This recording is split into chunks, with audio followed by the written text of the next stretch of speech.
You know, preserving food has been around since the beginning of time in some form, and just like our ancestors before us, our grandma and her grandma, and it goes on, they canned and put food up for the winter.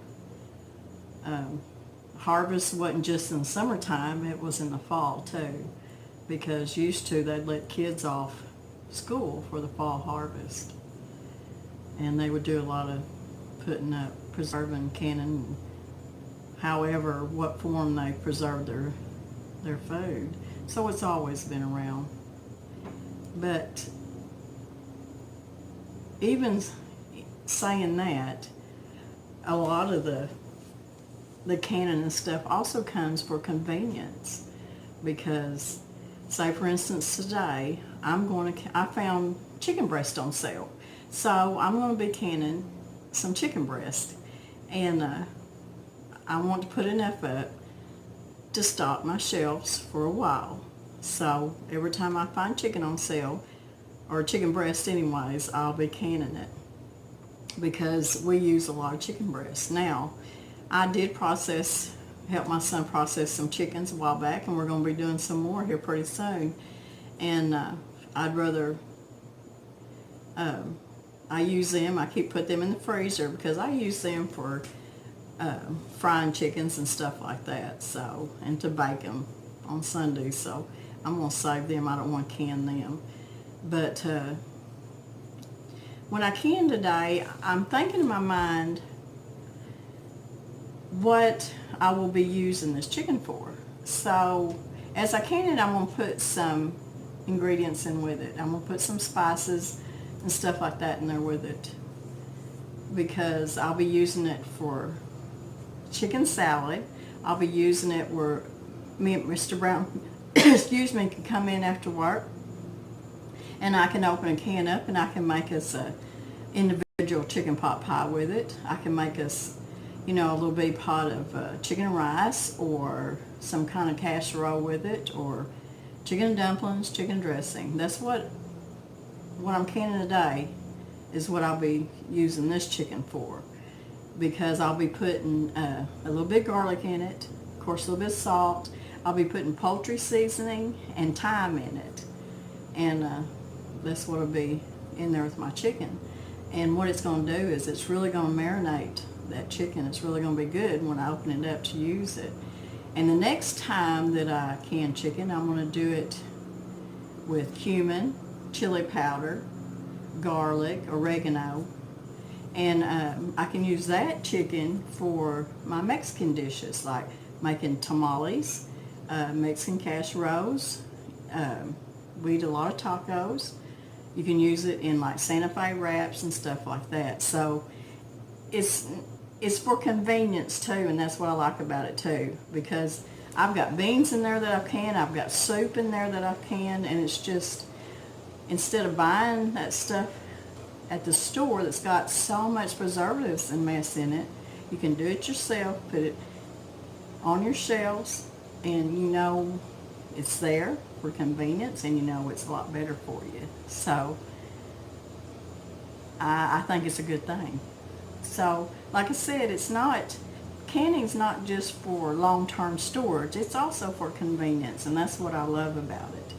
But that being said, anytime you do any canning, you need to go by your canning guide so that you do it safely. But I do know that I've been around canning all my life. I've canned, and I know what works for me, and if it didn't work, I didn't do it again. I've never had anything go wrong. But always go by your canning guide, because that's a safe way to do it. So anyways, I'm going to start putting my chicken up, and I'm going to bring y'all along so you can just kind of see the process that I go through. It's easy. It's raw pack, and I start from cold chicken. I don't have hot jars. My lids are warm, ready to go. My water in my canners, just room temperature, because you don't want to put hot and cold together, because your jars will crack and bust that way. So anyways, come along with me, and we're going to can some chicken today. I'm going to show you how easy it is. So let's get started.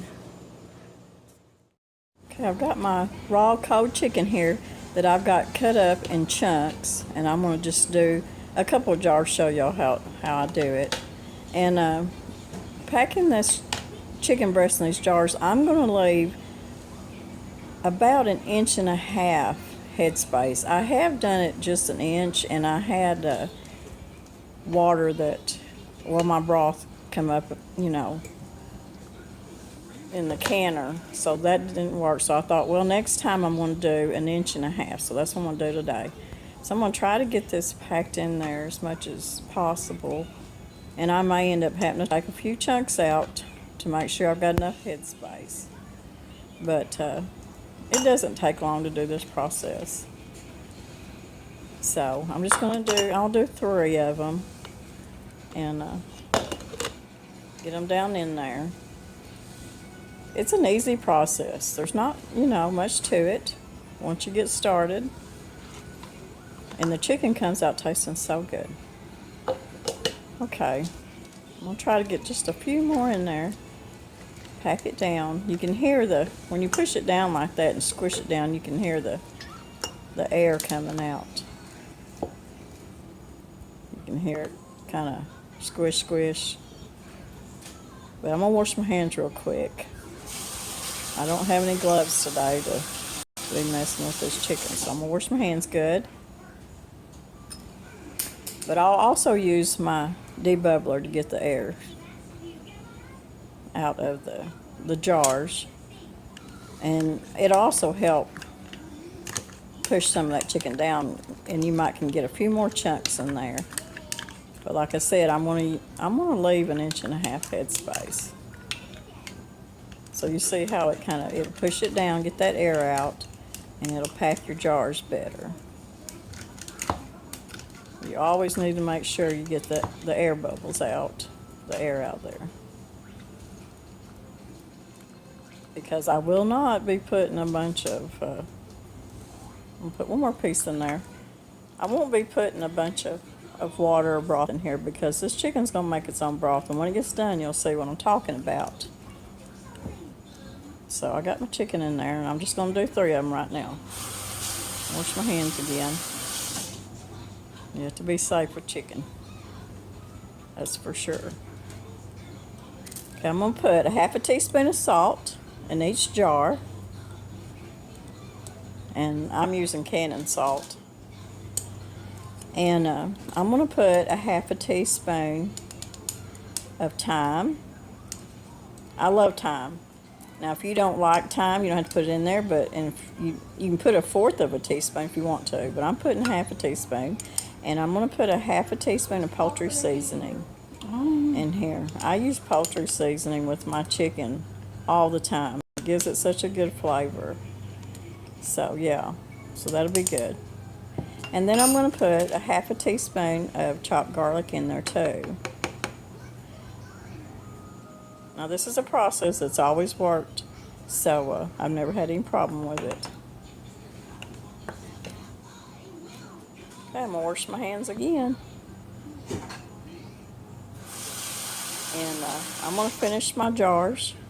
And then,